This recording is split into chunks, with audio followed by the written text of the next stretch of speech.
sahabat saya, Beda Ansari, saudara wartawan.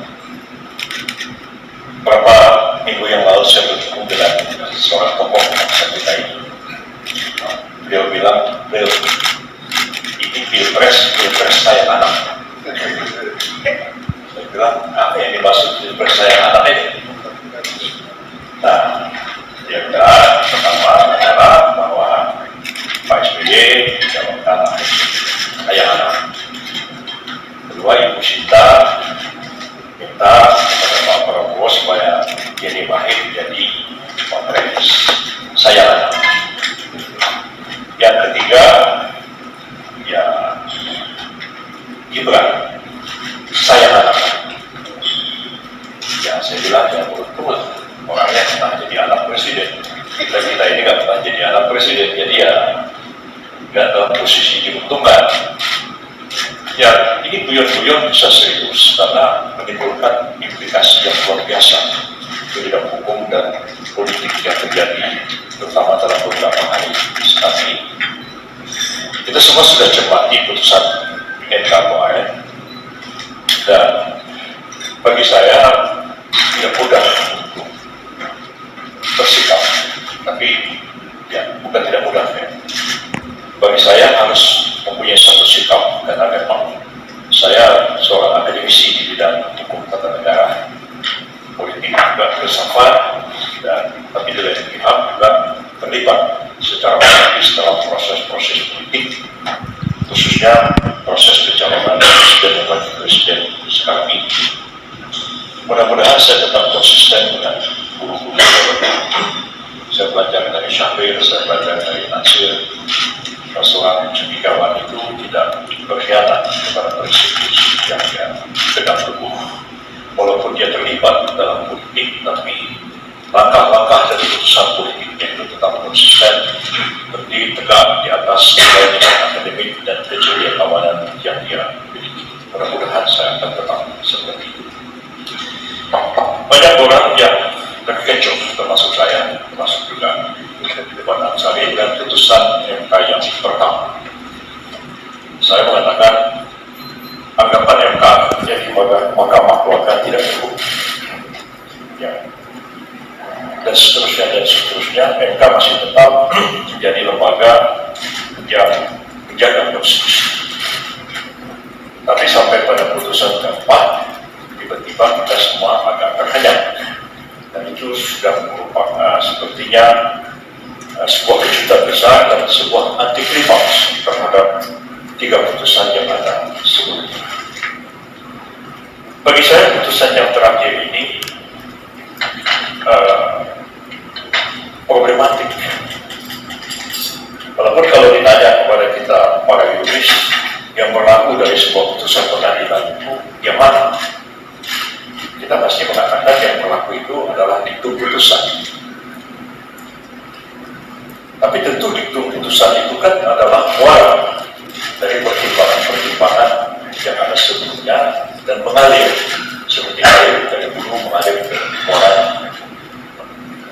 Tapi kalau kita telah dengan mendalam, putusan ini tidak mengalir dari hulu, dari hilir sampai ke muara. Dan boleh saya katakan putusan ini mengandung satu cacat hukum yang serius. Putusan ini bahkan mengandung satu penyelundupan hukum. Ya. Karena putusannya mengatakan mengabulkan sebagian, kemudian pasal 169 yang dimuat itu bertentangan dengan Undang-Undang Dasar 45, kecuali dimanai yang pernah menjabat atau sedang menjabat dalam jabatan yang dipilih melalui pemilihan, termasuk kepala daerah. Tadi sudah disinggung sama Pak Ansari bahwa kalau kita lihat putusan ini memang bukan putusan bulat. Ada dissenting opinion, ada concurring opinion. Kalau dissenting itu memang dia tidak setuju dengan putusan. Ya. Jadi waktu saya pertama kali jadi Menteri Kehakiman itu mengintroduksi adanya dissenting opinion itu dalam putusan pengadilan. Termasuk ketika saya ikut menyusun undang-undang Mahkamah Konstitusi itu. Dissenting dia berbeda.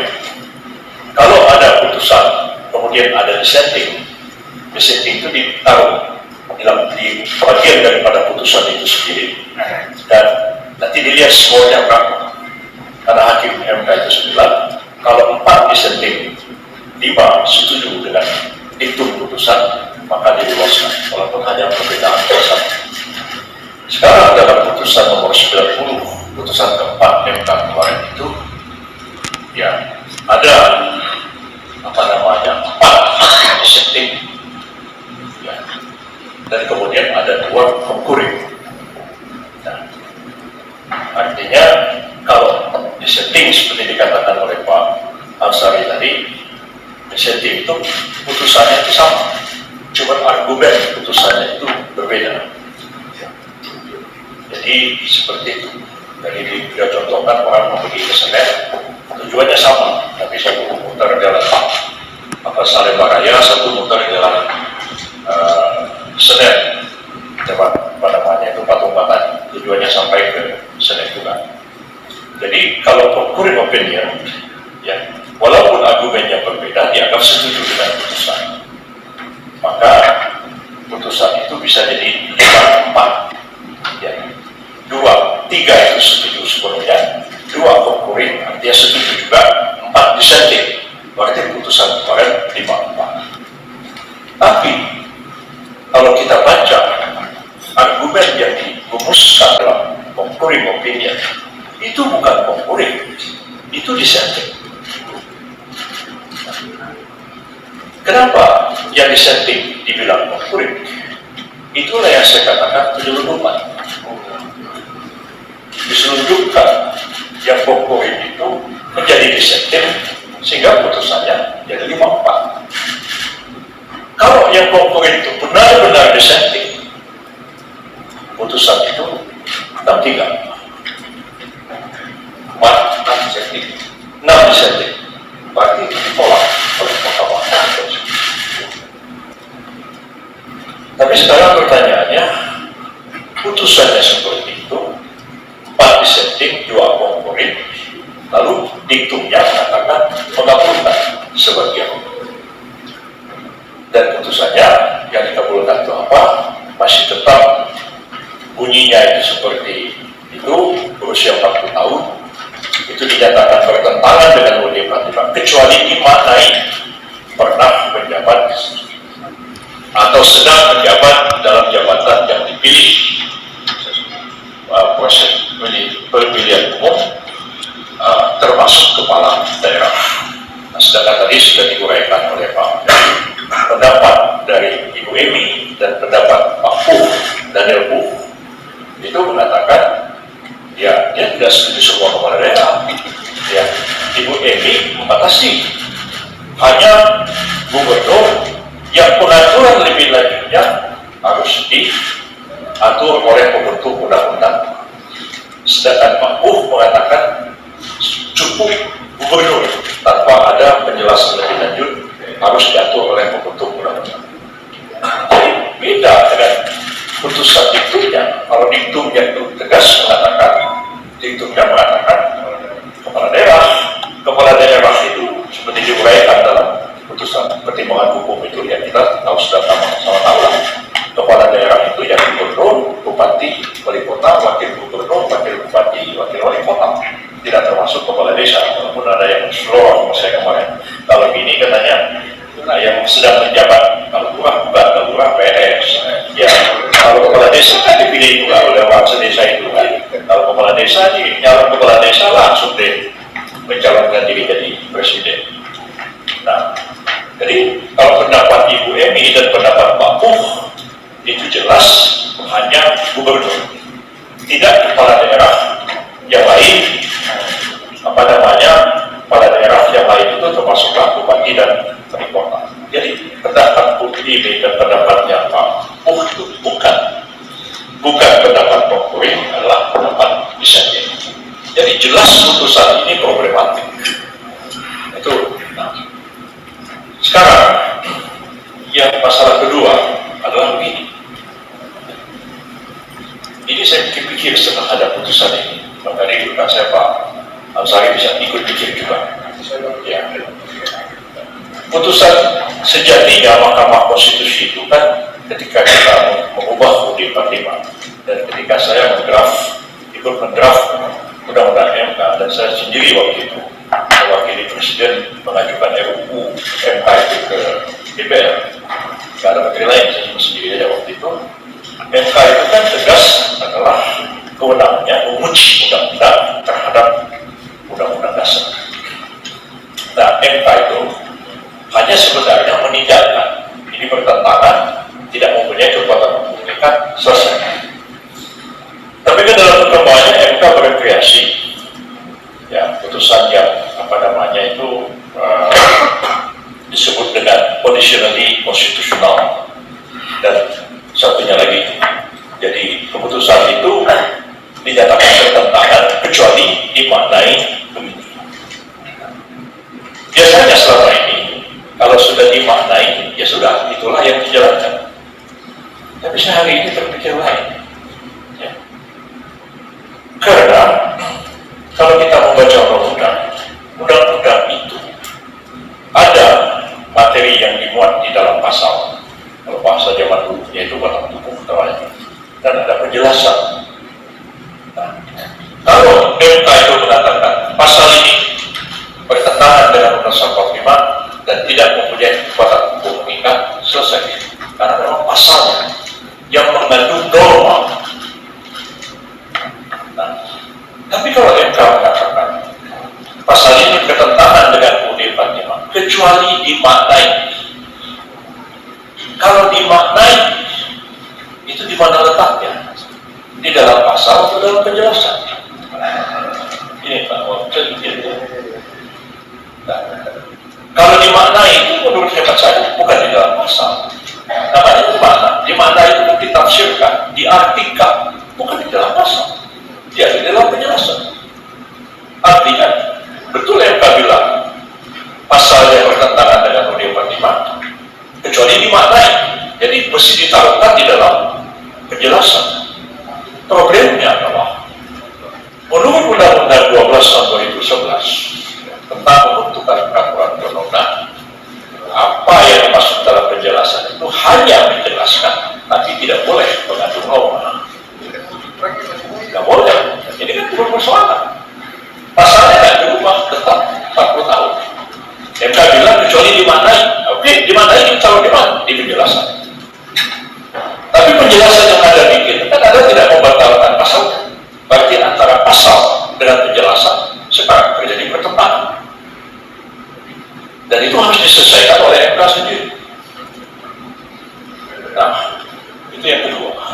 Yang ketiga, putusan MK ini kan harus ditindaklanjuti oleh paling tidak oleh KPU. Awalnya tadi dianggap putusannya itu serta-merta berlaku. Oke, undang-undangnya berubah, ya, harus seperti yang sama ini, kecuali menimbulkan problematik mengenai pemaknaan tadi. Artinya, betul yang Pak bilang, pasal yang bertentangan dengan UUD 45, kecuali dimaknai, jadi mesti ditaruhkan di dalam penjelasan. Problemnya adalah, menurut Undang-Undang 12 tahun 2011 tentang pembentukan peraturan perundang-undangan, apa yang dimaksud dalam penjelasan itu hanya menjelaskan, tapi tidak boleh mengandung norma. Tidak boleh. Ini kan bukan persoalan. Pasalnya tidak dirubah, tetap 40 tahun. MK bilang kecuali dimaknai. Oke, dimaknai kalau di mana? Di penjelasan. Tapi penjelasan yang ada bikin kan ada tidak membatalkan pasalnya. Berarti antara pasal dengan penjelasan sekarang terjadi pertentangan. Dan itu harus diselesaikan oleh MK sendiri. Nah, itu yang kedua. Yang ketiga, putusan MK ini kan harus ditindaklanjuti oleh paling tidak oleh KPU. Awalnya tadi dianggap putusannya itu serta-merta berlaku. Oke, undang-undangnya berubah, ya, harus seperti yang sama ini, kecuali menimbulkan problematik mengenai pemaknaan tadi. Undang-undangnya dirubah. Nah, undang-undangnya itu berlaku tidak serta-merta sejak diucapkan selesai.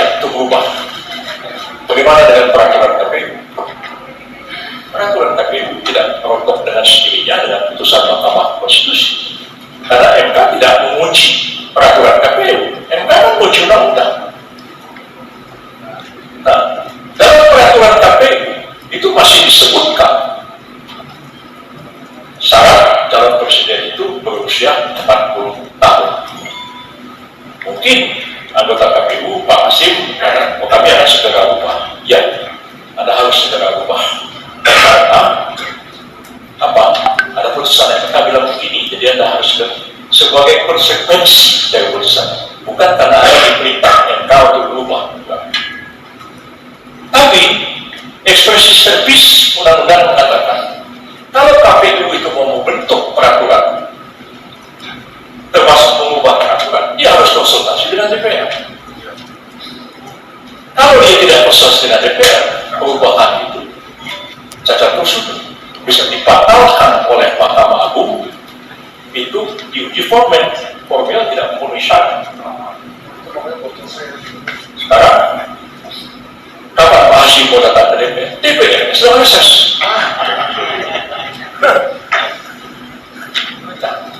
Apakah dalam waktu 3 hari ini bisa panggil anggota DPR supaya tidak reses? Bisa Pak Hasim kemudian konsultasi terus menuangkan peraturan KPU sebelum tanggal 19 dibuka pendaftaran? Ini problem. Saya ngomong ini serius. Ya. Sangat serius. Jadi yang pertama, putusannya itu sendiri problematik. Ada cacat hukum di dalamnya, ada penyelundupan hukum di dalamnya. Tapi kalau secara juris ditanya, apakah saya advokat ditanya, yang mana yang melakukan? Ya diktum itulah yang melakukan. Itu yang tulisan saya kemarin yang kedua. Saya mengatakan ya setelah putusan dalam keadaan setelah prosedur ini, itu diktum MK yang harusnya berlaku. Pada akhirnya, cuma orang yang mau melaksanakan keputusan itu, dia harus mengikuti. Putusan yang problematik dilaksanakan akan problematik juga. Tidak hari ini, waktu yang akan menimbulkan satu permasalahan, termasuk masalah legitimasi. Bayangkan kalau ini terjadi, bagaimana legitimasi presiden, wakil presiden terpilih dengan satu putusan yang sangat problematik. Makanya dalam tulisan saya yang kedua kemarin saya mengatakan, kalau baca diktumnya, ya artinya orang yang pernah atau sedang menjadi kepala daerah, termasuk bupati wali kota, ya sudah dibuka pintu untuk mendaftarkan diri sebagai calon presiden dan calon wakil presiden Republik Indonesia nanti. Tapi apakah yang bersangkutan, saya bilang kemarin, mau melaksanakannya atau tidak? Saya bilang ya kita tunggulah beberapa hari ini sampai dengan dibukanya dan ditutupnya pintu calon presiden 19 sampai 26. Tapi konsekuensinya akan terjadi. Dan saya kira ya saya harus mengatakan ini. Jadi walaupun tadi saya juga terlibat dalam proses pemilu ini, pilpres ini, apalagi saya terlibat betul sampai hari ini. Tapi ya saya tahu bahwa pendirian saya itu bisa ada konsekuensi politik, tapi saya pikir